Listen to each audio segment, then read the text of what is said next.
Hi everyone, welcome to TGIF, another Friday, another episode. An important topic today, chaos engineering. Yes, something which we've been hearing for a long time now. And before we get to the topic, a special guest today. So Divya joined us just last week at MTC as a senior technical architect. Divya, welcome to TGIF. Thank you, Sandeep. Wonderful. So quickly, now chaos engineering, we spoke about it offline also. So this is something which we're going to bring it to TGIF. So help us understand what is chaos engineering? Chaos engineering is the buzzword, right? It's the talk of the town. When you see the way the application architectures have evolved over time, right? The systems have become highly distributed, right? You deploy your applications in different availability zones. You have a hell number of databases. You have messaging. You have a lot of systems in place, right? A lot of integrations in place. Right. And on the day, right, when you want your businesses up and running on the day of your sale or whatever, right? So on that day, you want your system to perform the best. You don't want any downtime. You don't want to get called at midnight hours fixing your system.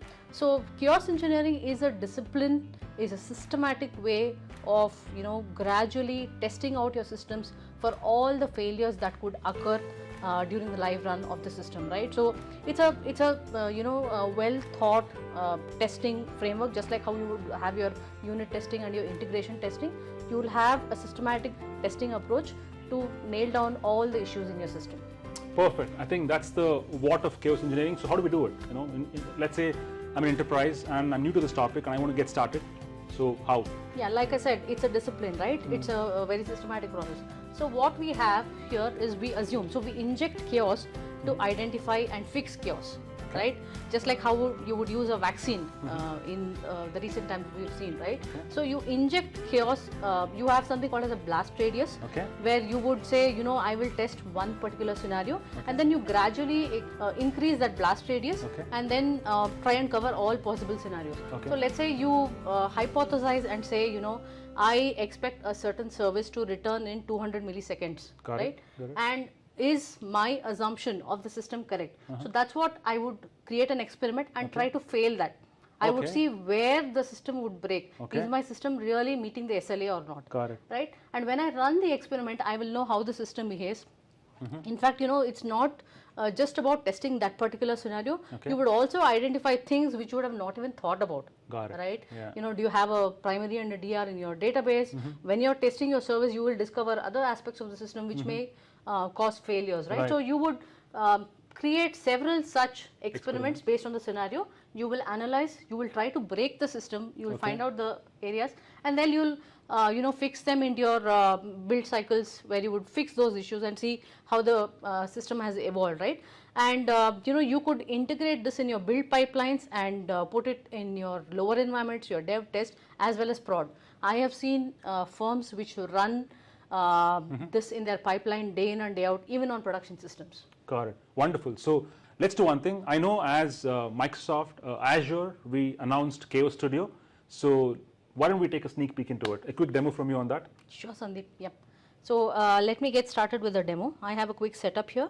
I have logged into my Azure portal, and in this portal, I've created a resource called Linux VM. This is a very simple VM that I've created. It's up and running. And the scenario that I'm going to simulate now is the shutdown of a VM. So when you go into Azure Chaos Studio, you would be able to set your targets. So that has to be pre-configured, the set of targets that we would be running the experiments on. And similarly, when we go ahead and create the experiment, we can, there are actually pre-created set of faults which we could inject, and we don't have to create from scratch, where you can say, add fault. And like I said, there is a pre-configured set of faults which are already available. For example, network latency, CPU pressure, VM shutdown, etc. And for the purpose of this demo, I'll choose the VM shutdown. And I have already created one such experiment. And it's once the experiment is created and deployed, you actually can go ahead and start the experiment and see how it would work. Cool.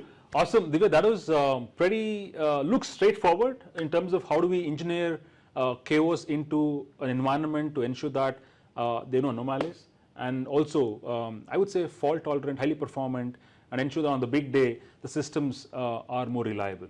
Yeah, wonderful. Thank you so much, Divya, for joining me today. Again, this is week 1 of you at MTC, so truly appreciate you taking time to kind of do this episode. So thanks once again. Thank you, Sandeep. It was a pleasure. Wonderful. With that, for all viewers, thanks for joining us today. Have a wonderful Friday and a great weekend ahead. Bye-bye.